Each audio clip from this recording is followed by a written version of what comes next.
Եվրոպան այսքան չինովնիկ, որ ուղարկում է հենց այդ հիբրիդային պատերազմ ձևակերպման տակ, որ ասում է հանձնախումբ կուղարկենք, որ հանում են հմեկի եթերով առավոտից իրիկուն մեզ են թիրախավորում բոլոր այլակարծություն ստեղծողներին։ Նիկոլ էլ չի դիմանում մետրոյում գոռում է, ասում է լսի դու պիտի մոռանաս Արցախի մասին։ Հիմա մենք բոլորս այդ բանի զորքն ենք, այդ հիբրիդային պատերազմը, մեր դեմ ուզում տեխնիկապես պատկերացնեմ Ինչ է անելու եվրոպացի ղզիկ այդ հանձնախմբի անդամը ինձ ձեզ մյուսին օրենքներ պիտի ստեղծեն եւ ասեն սրանց էլ փակել ուղարկել տներով տնային կալանքի այսինքն պիտի Տաշիրի խմբին ասեն միգրանցեք ինչպես որ Մոլդովայում արեցին ասացին դրսից ֆինանսավորվող այդ գործիքակազմը տարբերակներից հիմա այս բոլոր այսինքն այս հիբրիդային պատերազմի դեմն առնելու լուծումը ո՞րն է Ինչ պիտի անեն։ Մենք այդ հիբրիդային պատերազմի զորքն ենք փաստորեն, տենց է ստացվում։ Եթե ամեն օր դու նայես հմեկիները, ցնցվես։ Ղեկավարը օրվա իշխանությունն է, իրենց ժողովրդին այդ հիբրիդային պատերազմի մեջ են մղել, իրենք են տանում այդ պատերազմը եւ շատ տեսանելի է այլևս։ Գիտեք, հետաքրիր բան եմ նկատել, ինչքան իրավիճակը սկսվում է արդեն մոտենալ հանգուցալուծմանը, իսկ ես Խորը համոզմունք ունեմ, որ հանգուցալուծվել է։ Այո, հունիսի 7-ին հանգուցալուծվել է, որովհետև հունիսի 7-ը սիրելի ժողովուրդ սովորական օր չի։ Սա սովորական հերթական ընտրությունների օր չի։ Սա հերթականությամբ կարող եմ թվել։ Սա գաղափարախոսական, ինքնության, գոյութենական, մեր վաղվա օրվա, լինելու թե չլինելու Մեր երեխաների Մեր երեխաների վաղվա այս հասարակության առողջացման մենք պիտի առողջանանք, հասկանում եք այս պառակտվածությունը, այս անմիասնությունը, այս ատելությունը, այս գարշելի հայոյանքը, որ կանգնած է, ես երբեք չեմ հիշում, որ այսքան այս աստիճանի ատելություն, այս աստիճանի նենգություն, այս աստիճանի սպառնալիք լինի ուղված Այս սա չի հենց հիբրիդային պատերազմը Այս ժողովուրդը ձեզ բերեց էլի իշխանության հասկանում եք հիմա որ չի ուզում ձեզ տեսնի, չի ուզում ձեր այդ Հայաստանը այդքան փոքր է ձեզ համար, հա, մի հատ էլ ասում եք այս կամահրանքով եք վերաբերվում այս շքանշանին, բայց Ասում պետության հետ ոնց է վարվում Մեկ ասեց կառավարությունը ես եմ, հիմա էլ գասուդարստվը это я Հիմա արդեն գասուդարստվը это я Ստացվում է որ մտքերը այս պետության ռազմավարությունն Եվ այդ հասարակ ժողովրդի որ ասում է դու իրավունք չունես, ես իրավունք ունեմ ժողովրդի ում անունից իրավունք ունես խոսելու Իմ անունից ես քեզ չեմ լիազորել, որ դու իմ անունից խոսես Եվ ինձ նման 100,000-ավոր մարդիկ քեզ չեն լիազորել, որ դու իմ միլիոնավոր, հիմա ավելի շատ Իր ուղիղ եթերները ցույց են տալիս, որ միլիոնավոր Եվ տարիքով կանայք չեն վախենում Իդեպ նոր եմ պարզել Հիվանդանոցներից մեկի գլխավոր բժիշկն է եղել Այն մարդը, որ պատուհանից 1000 ներողություն մատով նշան արեց Չդիմացավ մորն ու կնոջը Վերցած իջավ Ալենի հետ երկխոսության Հիշում եք, պարզվեց բժիշկ է եղել Հիմա այս մարդիկ էլ չեն վախենում, ժողովուրդ արքեպիսկոպոսներին կալանավորելով եւ այլն, շարքային կանայք մարդիկ չեն վախենում։ Այսօր մի կին էլ ասում է քո Աստծուն մեռնեմ։ Ենթադրենք ես քեզ եմ հավանում, դու ո՞նց ես ինձ պատերազմով սպառնալով, քարշ տալիս ընտրատեղամաս։ Կին էր 60+, ասում է դու ո՞նց ես։ Սա խառնվելայի պատասխան չունի։ Մի պետություն, սուզի, չգիտեմ, շատ ես խորանում վստահ եմ, գիտես եւ այլն եւ Մետաքսե ջան Մի պետություն ցույց տվեք, մենք գոնե մի քիչ ավելի շատ գիտենք, ավելի շատ ենք, ես չեմ հիշում այդպիսի բան, որ թագավորը պատմականորեն եմ նույնիսկ գնում, կկանգնի ու իր ժողովրդին կասի պատերազմով կսպառնա։ Դա արդեն հանձնվելու մասին է, դա արդեն պարտված լինելու մասին է։ Հասկանաք, լավ, ինչքան կարելի է ծնկած պահել այս ամեն ինչը։ Այդ վախկոտն է, չէ՞ ծնկում։ Իրան արդյոք խեղճ ղեկավար է։ Խեղճանում ես։ Բայց ինքն չի, Մետաքսը չի ասում է, բայց պատերազմն ասում է, պատերազմն է։ Ես նույնիսկ դրա մեջ տոն։ Մի հատ էլ աղետաբեր։ Ես ի վերջի օրերի խոսույթից մի բան եմ հասկանում, որ ինքը իրականում մեզ ասում է հետևյալը, որ Եթե դուք չանեք այն ինչ որ ես եմ ասում, ես ձեր գլխին պատերազմ եմ բերելու։ Ոչ թե այդ պատերազմը պիտի լինի, այլ ես ինքս եմ բերելու, այնպես ինչպես 2020-ին տեղի ունեցավ, որովհետև 2019-ին ես ուզում եմ հասկանալ, հա, արդյոք մեր նախկին ղեկավարները, 3 նախագահները, այդ իշխանությունները Արցախը ընդհանրապես չէին սիրում ու հայրենիք որպես չէին ընդունում, որ չէին գալիս կանգնում մի սարի գլխի ու գոռում, որ Արցախը Հայաստան է եւ վերջ։ Չեք սիրում, ոչ չէին սիրում, երբ որ դիվանագետները առավոտից երեկո ինչով են մեր քաղաքականության ընդհանրապես առանցքային են Արցախը։ Նիկոլը եկավ ասեց Արցախ Հայաստան է եւ վերջ եւ դրանով ցույց էր տալիս իր սիրո մեծ պաշարը։ Դա իրականում պատերազմի կոչն էր, ճիշտ է։ Այսինքն ինքը պատերազմ էր բերում մեր գլխին։ Վահագն Ալեքսանյանն ընդունեց, ասում է, լրագրողն ասում է, կարաս հիմա ասես որն է Արցախի Ղարաբաղի մայրաքաղաքը որն է, ասում է, դե որ տես լավ ворցեք, դե հիմա էլ կրկնեք, որ Արցախը Հայաստան է վերջ, ասում է, բայց ոնց ասեմ, դրա ասելու տակից էլ պիտի դուրս գանք, չէ՞, որ ես ասեմ դրա տակից դուրս կգանք, ասում ասացին դրա համար էլ դուրս չեկանք, այսինքն իրանք ընդունում են, որ իրանք դա ասել են։ Ընդունում են, Սուսիչյան, իրենք ընդունում են, որ իրենք գիտակցված են զոհերը տարել մեր երեխաներին այդ սպանդին, իրենք այդ ամենը ընդունում են, բայց ինձ համար հիմա մի այդ տարօրինակ իրավիճակ է, որ ստացվում է, որ մենք իրավական համակարգ չունենք, որը արդեն պիտի ձերբակալած ու պատասխանատու։ Իրա նշանակած դատախազը իրան պիտի բռնի։ Պարոն Մելիքյան, ես նաև երբ մեր ռազմաքաղաքական վերնախավի դատավճիռները հրապարակեց Ադրբեջանը, այդ օրը ես էլի, ինչպես դուք եք նշում, լրահոսը, ադրբեջանական պաշտոնական լրահոսին էի հետևում, որ գոնե ինչ-որ մի փաստ, մի բան տեսնեմ, հա, ինչ է կատարում մեր հայրենակիցների հետ այնտեղ, եւ հետաքրքիր էր, որ այդ օրը ամբողջ լրահոսում մի միտք էր, որ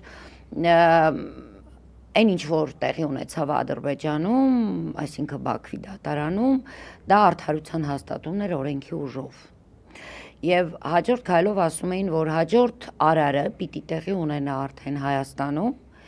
էլի արդարություն պիտի հաստատվի օրենքի ուժով, եւ դա պիտի տեղի ունենա հետեւյալ ձևով, ու նկարագրում էին ու տարբեր պաշտոնյաների դիտարկումներով, որ դա պիտի լինի սահմանադրության փոփոխությամբ, որը արդեն արդարություն կհաստատի, օրենքով կամրագրի, եւ դա ընդհանրապես պետք է դրա համար, որ այս իշխանությունները 1 տարի իշխանավարեն։ Դա ամրանն էին արդեն այդ դիտարկումները անում, հա, մոտ կամ աշնանը։ Ու նաեւ շարունակում են, որ արդեն դրանից հետո ինչ տեսակ իշխանություն է լինի, իսկ հավանաբար 1 տարի այլևս դրանից ավել չի ձգի այս իշխանությունը, ի նկատի ունեին այս ընտրություններից հետո։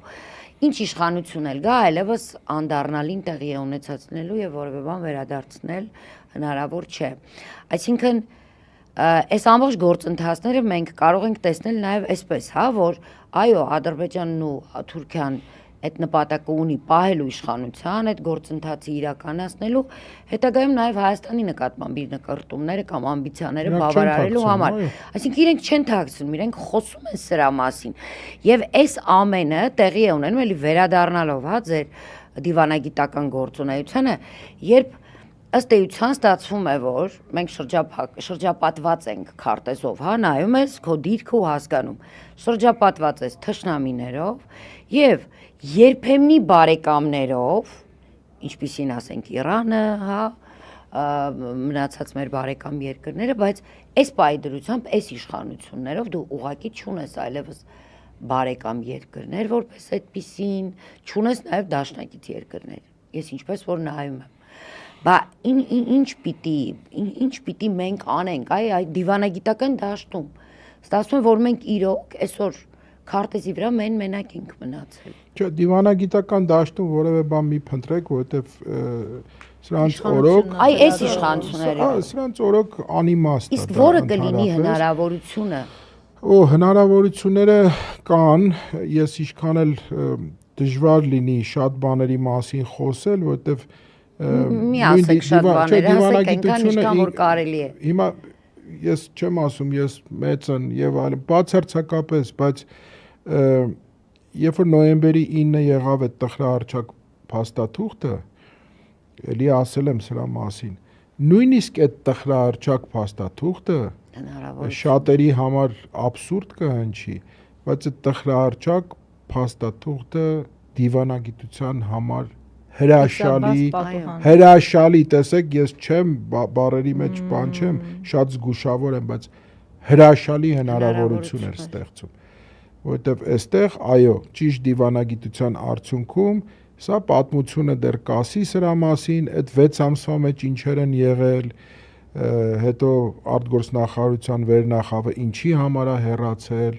դրան պիտակավորեցին, որ խրամատը լքեցիք, փախակ, վազեցիք, նախկինները մտածում էիք, նախկինները գալիս են, դուք էլ տես տեղավոր, մենք տեղավորվող չենք եղել երբեք։ Զորաբ Մնացականյանի մասին տեղավորվող լինեինք, չէ, դրանից հետոյի մասին է խոսքը։ Այվազյանի եւ Վերնախավի ես փոխնախարարներին ինձ նկատի ունեմ եւ մի քանի նաեւ դեսպանների, ովքեր հրաժարվեցին, մի քանի նույնիսկ երիտասարդ դիվանագետների, ովքեր նույնպես հրաժարվեցին։ Այս ընթացքում մենք կարողացել ենք դիվանագիտական այդ գործիքակազմը իսկապես աշխատեցնել։ Ուրիշ խնդիր, որ շատ դեպքերում բախվել ենք պատերի ու դռների մարդկանց, ովքեր նստած էին կառավարությունում եւ ազգային ժողովում եւ պարզել, որ իրենց գծած ճանապարհը հակոտնյա է, այսինքն կտորը պահելու խնդիրը ձեր մոտերած էր, իրանք այդ կտորն էլ տալու խնդիրը։ Միանշանակ, ես չգիտեմ ինչ էին դրել, ամենայն դեպս այն երբ որ հնչեցին, որ դուք էմոցիաների մեջ եք, դուք չեք կարողանում իրավիճակը ճիշտ գնահատել, մենք չենք կարողանում իրավիճակը ճիշտ գնահատել եւ այդ բոլոր մարդիկ, ովքեր հրաժարվել են, չշարունակելու եւ չընդունելու այն ամեն ինչ որ կար, որովհետեւ դու չես կարող ընդունես, երբ որ դու առաջին հերթին բացի դիվանագետ լինելուց մարդ ես, հայ ես, արյան կանչ ունես վերջի վերջո եւ մտածում ես ու սկզբունքային ես, հա, ուրիշ խնդիր, եթե հայտարարություններ չեղան եւ լրելի այն հեռացում եղավ, որը ի դեպ մեդիա դաշտից դրական չընդունվեց, ինչու չեք խոսում, ինչու չեք բարձրաձայնում եղել, դե որովհետեւ Նիկոլի հեռանալու փոխարեն ԱԱԾ-ի պետ է գնում է դիպկորպուսի ղեկավար կազմ ու դու ուզում ես հասկանալ ինչի չեն իրենք գործում ընդդեմ։ Էս է խնդիրը, միջև երբ որ լսում ես, անընդհատ լսում ես, հիմա ավելի բարձր ես լսում, այդ քանի անգամ հայտարարվեց այդ 21-ի քարոզարշավի մենք դիվանագիտություն ընդհանրապես չենք ունեցել։ Այսինքն այդ մարդը տեղյակել չի դիվանագետները ինչով են զբաղվել ընդհանրապես։ Բայց մի րոպե, Այվազյանը չէ՞ որ ասաց դիվանագիտությունը ոնց է, դիվանագիտությունը չպարտվեց։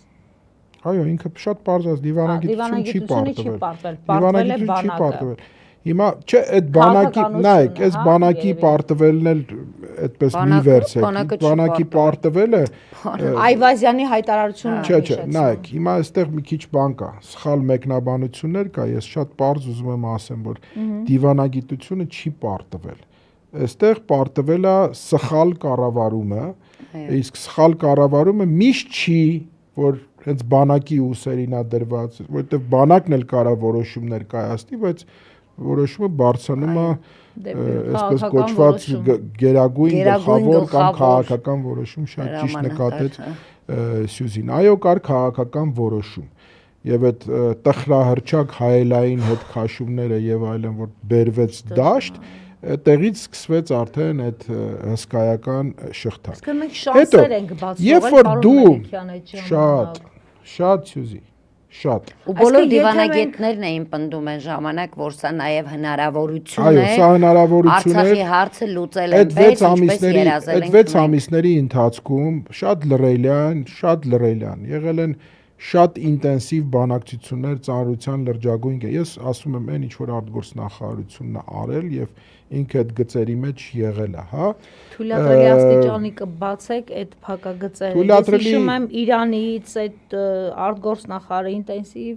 սկսում էր հայտարարություններ եւ երբեմն այնքան բաց դիվանագիտական կանոններ խախտելով։ Ծանր ժամանակաշրջանում, երբ որ Զարիֆի նման ֆիգուրը, հա, իսկ նա ֆիգուր էր իսկապես այցելում է ծանրության մեջ գտնվող Հայաստան, դա շատ բանի մասին է խոսում։